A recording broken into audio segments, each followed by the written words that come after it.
Hi hello అందరికీ నమస్తే. Welcome to my channel Sravanthi Venkateshwar. ఈరోజు రెసిపీ వచ్చేసి అందరికీ ఎంతో ఇష్టమైన కర్రీ పన్నీర్ బటర్ మసాలా అండి. మనం బయట రెస్టారెంట్లో తిన్న ఫీలింగే వస్తుందండి. అంత టేస్టీగా ఉంటుంది అండ్ అంత ఈజీగా కూడా చేసుకోవచ్చు ఇంట్లోనే.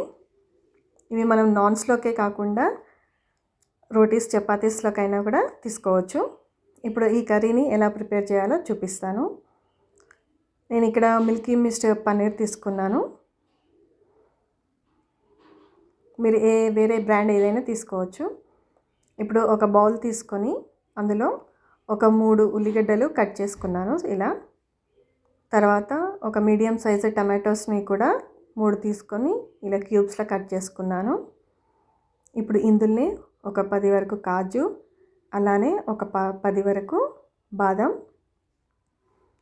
ఒక 3 యాలకులు, ఒక చెక్క, అలాగే 5 లేదా 6 లవంగాలు వేసుకొని ఇందులో తగినన్ని వాటర్ పోసుకొని స్టవ్ మీద పెట్టేసి మనం బాయిల్ చేసుకోవాలి. ఈ ఉల్లిగడ్డలు ట్రాన్స్పరెంట్ అయ్యేంత వరకు బాయిల్ చేసుకుంటే సరిపోతుంది. ఇలా తీసుకొని పక్కకు పెట్టుకున్న తర్వాత ఈ బాదం పైన ఉన్న పొట్టుని ఇలా అనేస్తే ఈజీగా వచ్చేస్తుందండి. అలా అన్నీ తీసేసుకొని మిక్సీకి వేసి పక్కకు పెట్టుకోవాలి.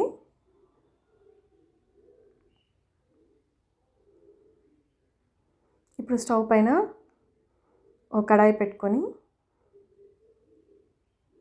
ఇందులోకి బటర్ వేసుకోవాలి. మనం చేస్తుందే కర్రీ బటర్ మసాలా కాబట్టి కాస్త బటర్ ఎక్కువనే పడుతుందండి ఇందులో.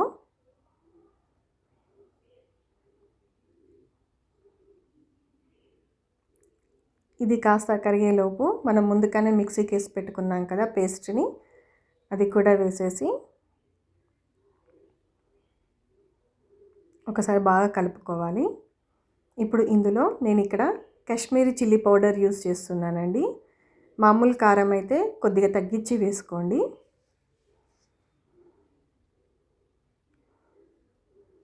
ఇలా ఒకసారి కలిపి మూత పెట్టి బాయిల్ చేసుకోవాలి. చూసారు కదా. ఇప్పుడు ఈ స్టేజ్లో మనం రుచికి తగినంత సాల్ట్, ఒక 1/2 టేబుల్ స్పూన్ వరకు గరం మసాలా పౌడర్, అలాగే ఒక 1 టేబుల్ స్పూన్ వరకు ధనియాల పౌడర్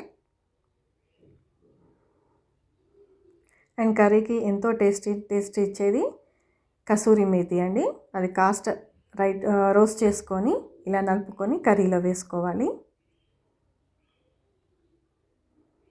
ఇవన్నీ వేసుకొని ఒకసారి ఇలా బాగా మిక్స్ చేసుకోవాలి.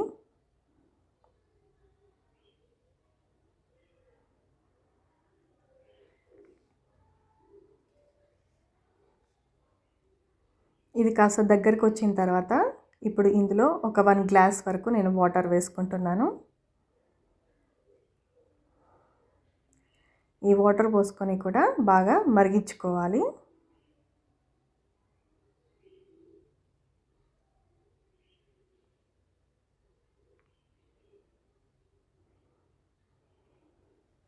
ఇప్పుడు ఇలా మరుగుతున్న టైంలో మనం పన్నీర్ని క్యూబ్స్కి కట్ చేసుకొని పక్కకు పెట్టుకున్నాం కదా, ఆ పన్నీర్ క్యూబ్స్ని కూడా వేసేసుకోవాలి.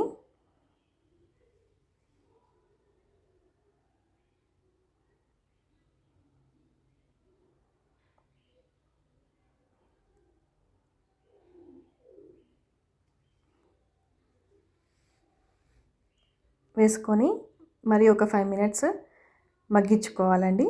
ఇప్పుడు ఇలా మగ్గుతున్న టైంలో ఇప్పుడు ఫ్రెష్ క్రీమ్ని యాడ్ చేసుకోవాలి.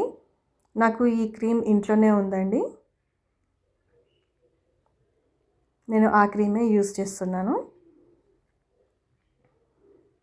ఇందులోనే కాస్త కొత్తిమీర కూడా వేసుకొని మళ్ళీ ఒక 2 నిమిషాలు మరిగించుకుంటే ఎంతో టేస్టీగా అండ్ రెస్టారెంట్ స్టైల్లో పన్నీర్ బటర్ మసాలా రెడీ. మీకు నా ఛానల్ కనుక నచ్చినట్లయితే లైక్ చేయండి, షేర్ చేయండి, సబ్స్క్రైబ్ చేసుకోండి. Thank you for watching.